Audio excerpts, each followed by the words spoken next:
Hey everybody, Simon Dixon here. This is just a quick message during this lockdown on something that I think is quite important for all of us, and that is filtering information.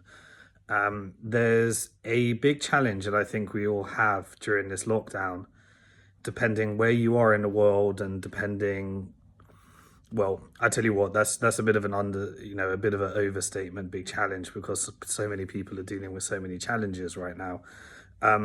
But one thing I wanted to do is kind of open up on my own personal experience about filtering information. So I've been given lots of updates on the financial implications of everything that's happening as we try to tackle this health crisis. And I got to tell you, I've been different levels of emotions at different stages of this health crisis. There was one stage where anxiety did certainly get the better of me as I started to watch lots of really emotionally upsetting, images, because I don't normally watch the news. I normally filter what I want to watch. But during this lockdown, I found myself watching different forms of news than I would normally watch. And it's definitely affected my emotions in different ways than it normally would. And so, there was a time when I was feeling a real sense of sorrow and anxiety as I watched the news around all these, bad things that are happening with all these deaths. And then other times I can, jump out to a state of productivity where I start focusing on some of the amazing things that people are doing in this world in order to overcome this health crisis. We can often jump around from a disempowering state of anxiety to a empowering state of using emotions and fears and channeling them in order to become more productive and get a better result. And so really that's something that I've been really concentrating on over the last few weeks in, what is a really life-changing time in human history. I think we're going to look back at this and remember these things. But I just wanted to acknowledge that that's my personal experience, and if other people have been experiencing the same things, I think it's really, really important. A new skill that I've given new appreciation to is the skill of filtering. We've got to get the balance right between getting the information that we need to be fearful when we need to be fearful, but then also getting the right information that we need in order to put us in a productive state to be able to make the changes that we need in order to act upon that fear. So the emotion of fear is obviously an instinct that humans were given as a protective mechanism, to be able to know when to fight or flee in times of danger. But it also is a great motivating factor, if used in the correct way. But if used in the wrong way, it can really paralyze you and put you into a state of uncertainty, whereby you can't even decide whether to fight or flee. And that's the danger that I think we all need to avoid. So what I think is an important thing for us all to question, I don't necessarily have the answers, is getting the balance right between the information that you need in order to make effective decisions versus the information that really just puts you in a place of unproductive. And everyone will have different emotions, whether it's anxiety or different things. So these are just some of the random thoughts, because I think a lot of people are going to be sad at home. Some people might be alone, others might be fortunate enough to be doing this with other people, like I am. I feel, very, very grateful that I get to do this with, my wife and my business partner, Bliss Dixon, and not have to tackle this on my own. But if you are on your own, then I think that you're going to be consuming excessive or a lot of content over this lockdown, and we really need to filter. different things that I've been seeing. So you're going to see during this lockdown, I think, two extremes, which I've been also trying to wrestle with, which is as somebody in the Bitcoin community, there's an extreme libertarian view that are actually, really, really upset the fact that the government has essentially taken away our basic freedoms. And then on the other extreme, you people come into a camp of, well, this is exactly what governments are for. Governments are for situations of failure. The reality is that the only thing that can get us over this health crisis, it appears from all the experts, and again, filtering your information. I'm trying to listen to the doctors. I'm trying to listen to the people on the front line, not the people that just have an opinion without actually being on the front line, because they're not experiencing, some of the deaths and health issues that others are experiencing. So who you're listening to becomes really important, and it's not that one person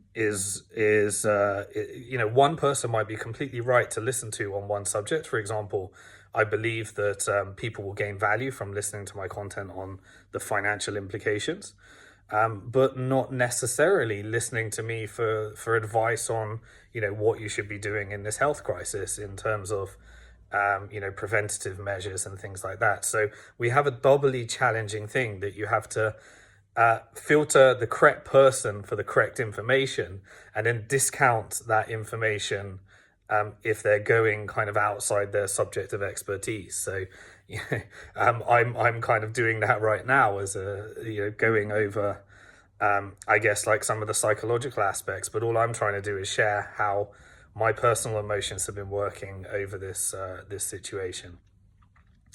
But yeah, so this whole thing of libertarians that believe that governments are actually taking excessive control over us right now and taking away our basic freedoms, which is the reality of the situation.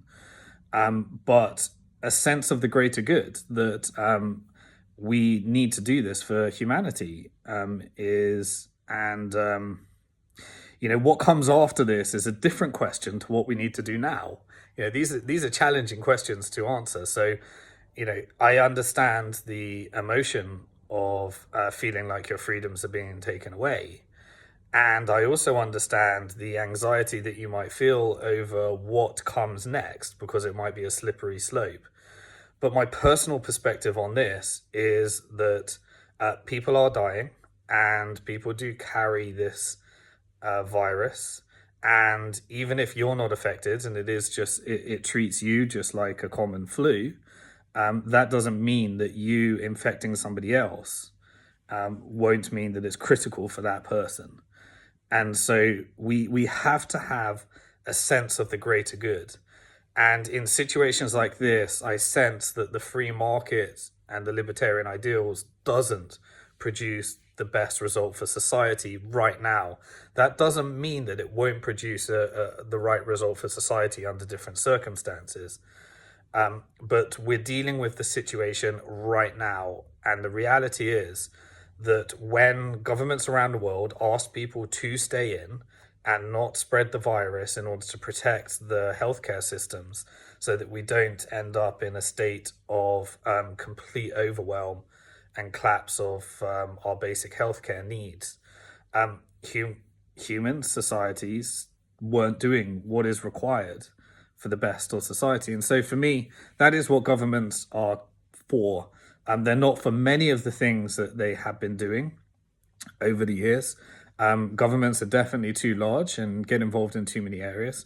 But where markets fail to produce the right outcome for society in terms of human survival, I feel that these extreme measures are important. So, this is really, you're seeing these two different perspectives of people that are trying to protect their freedoms versus people that are trying to protect lives. And you'll see lots of different arguments either side. You'll see the people trying to protect their freedoms feeling victimized by people trying to protect lives, feeling that they're being made out like they're evil people. And the other way around, people trying to protect lives being victimized by people trying to protect freedoms, calling them idiots and muppets that are hoaxed into this scam. And the reality is that we all need to do what's right for us. And we, in doing what's right for us, do we get the right result for society? And I don't think we do, unless we have the measures that have been taken. So I do believe that right now is a time for solidarity. I do believe that now is not the right time for finger pointing. I do appreciate that we all need to keep our governments and actions all accountable, so that after the aftermath of this health crisis, we're going to be dealing with, major changes in the world. We're going to be dealing with the financial crisis, and we're all going to be working on how we deal with some of the financial uncertainties that have come to each and every person as a result of this situation. So that's kind of my random thoughts on this subject that you need to filter. And what I'll do as well in separate videos is go through some of the content I've been consuming and shout out to the people that I think have been doing a good job of filtering, because I seem to be getting content in two camps as well. Here's another one. Is people that believe that this is the zombie apocalypse, end of the world, and therefore it's all over, there's no hope. To those people that think, this is just a common flu, we're being, you don't need to take any action, it will be all right. And the reality is that you need to be kind of somewhere in the middle. The balance of life, the yin and yang, is really important to get. Now, that will be different for many people. But the view that I take right now is that this is essentially, I gave my previous video, I got a bit emotional in the video, so you can check it out. My last video was called Time for a Global Reset, and that was focused on the financial side and the effect on crypto and many of the actions that governments are taking. So feel free to check it out. I just wanted to share these thoughts with you in the hope that you can really take control over the information and filter it into a way that actually empowers you, because I truly believe that at the other side of this, there is going to be so much change in the world, and we have the amazing opportunity for everybody to affect incredible change in a way that it would never happen in the day-to-day normalities of life. So we're going to need you to have strong mental health. We're going to need you to have an amazing sense of creativity, because now is the time, after we get through this health crisis, to affect incredible change in the area that you think needs the most change. I'll obviously be focused on the banking and financial reforms, and helping people navigate, what decisions are being made. And also, this is where the crypto and Bitcoin community really can offer tools that the world may not have necessarily had any desire or necessity to use in the past. And I really feel that after this health crisis, it's our time to look at some of these, ginormous problems. We can question the problems of, during this health crisis, is it right to sanction countries? Is that really an effective, an ethical thing to do during these times? We get to see that what the world is like when we don't pollute it on the scale that we would normally do when we're in full production mode. And we get to actually see that and question things. And most importantly, the outbreak of the financial implications as we tackle this health crisis. Obviously, the health crisis, humans, getting control of this is very important. And the most important thing. But secondly, after that, the financial implications as a result of all of us and governments and businesses and individuals all having to take the necessary action that had financial implications on us all. So what's going to happen after that? We get to rethink banking. We get to rethink money. We get to rethink what Bitcoin is in the world. And these are going to be really, really exciting opportunities to really push forward better ways of doing things. And we're going to need your full creativity to do that. So this is my message for you. Please concentrate on the input that you put in there, and make sure you filter in the correct way. And remember, really, the way that our brains tend to work is, I remember listening a long time ago, which is something that really helped me. This concept of understanding how we filter information, the reticular activating system, the RAS. The reticular activating system is our part of our brain that deletes information that is not relevant to us and focuses on information that is relevant to us. I can give you a quick, very quick example right now. What I'd like you to do is just do this example as you're in your room right now. Listen to the video, but don't look at me. I'd like you to look around the room, and I'd like you to mentally remember for the next few seconds everything that you can see in your room that is red. So look around. You might have something in the painting, something in the sofa, something in your cushion, something on the book, something in your ornaments. Just look around. I want you to remember as many things that you can see that is red in your room right now. Now look back at the video, look back at me, don't look at the room anymore. I want you now to actually mentally state or remember as many things that you could see in the room that were blue. Most people would have remembered everything red and is searching for anything blue, but they can't quite remember anything blue, and they'll probably cheat and start looking around trying to remember something blue. The reason is because that's how our reticular activating system works. It's the same thing that when you buy a new t-shirt or a car, you suddenly see other people wearing that t-shirt or other people driving that car. It was always there, we just weren't focused on it.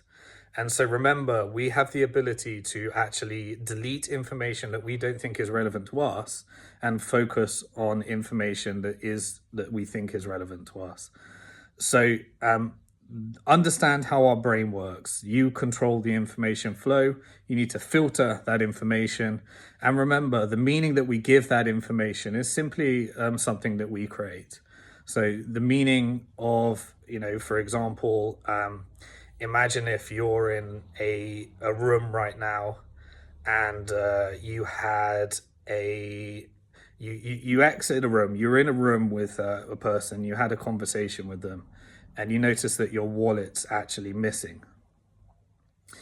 The meaning that you give to your wallet being missing will dictate the action that you actually take. So for example, if you were in a room with somebody that for I think this is relevant today, and I don't want to go into a racial conversation, but a lot of the content that I'm seeing shared around is going to inspire racial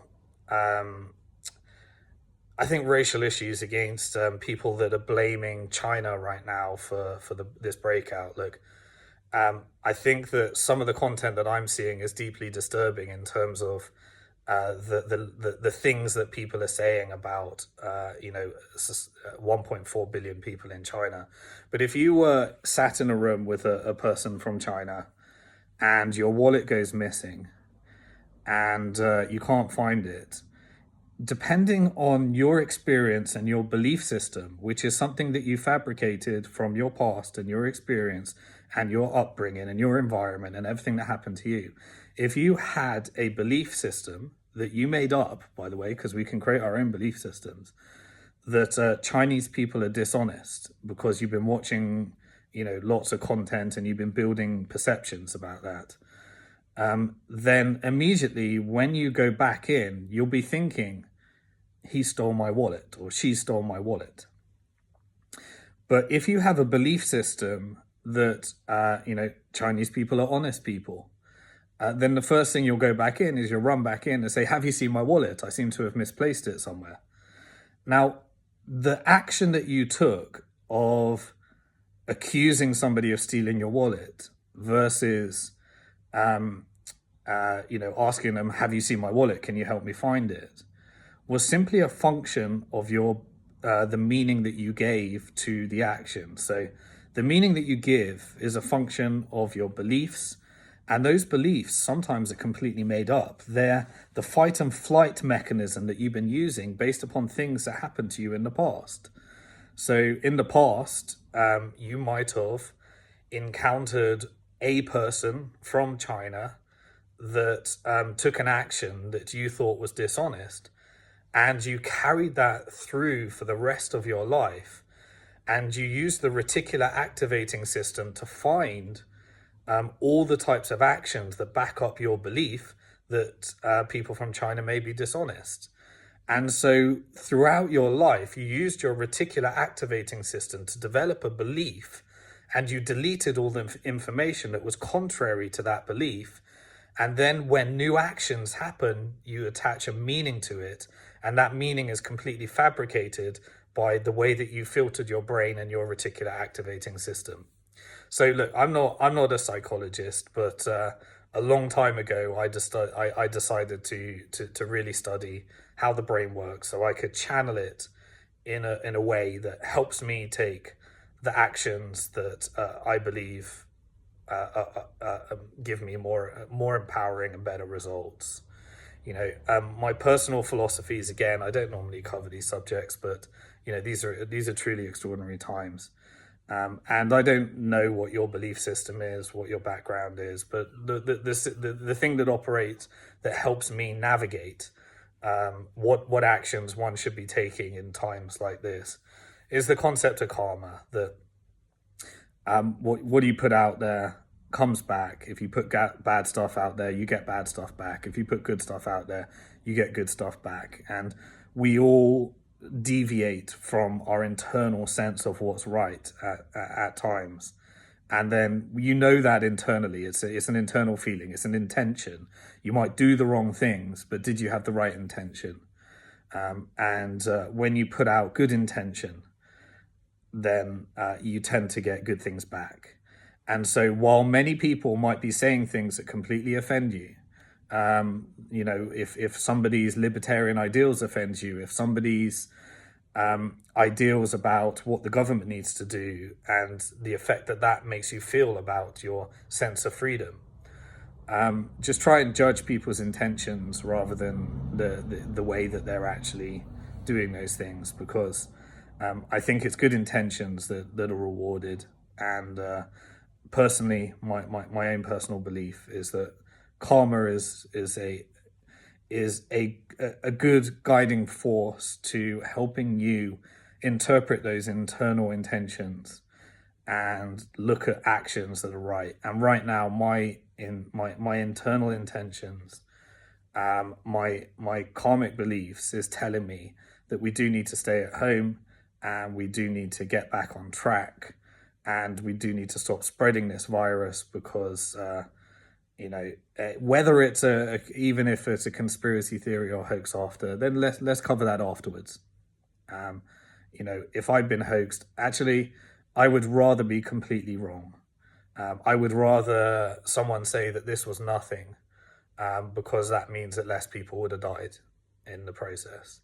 And so I'd rather be ridiculed and completely wrong, because that would be a better outcome for society. But I do feel that there is something to this, and we need to take action globally as a society. And the action that we do take affects other people. So please consider yourself.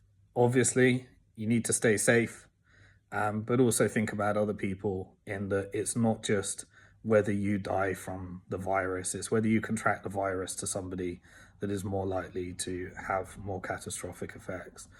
And I know that everyone is going to be holding on to their ideals, but maybe it's also a good time to question some of the ideals, and whether, where they came from, and use some of this time to really think about what's the most empowering things for you.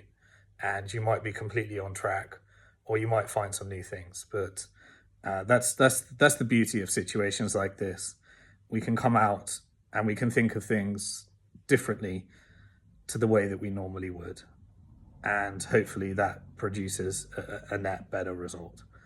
So slightly different from my usual update, but I hope you got something from that. And do leave in the comments or retweet, share if you think this is useful to anybody else. Then please do share that. Yes, I look forward to seeing everybody on the other side of this. I've got full faith in humankind to use all of its creative energy and to produce, a better world at the end of this. And I can't wait to see what comes next. And my thoughts goes out to anybody that's been affected by this. If it's your family, if it's your loved ones, or if it's yourself. My compassion goes out to you. And I think that at the end of this, hopefully you can attach a different meaning to anything that might happen, that really makes you think in a different way, act in a different way, and use that and decide to take a more empowering outcome and channel your reticular activating system as you become conscious to the types of things that your brain does. Thank you. I'm over and out.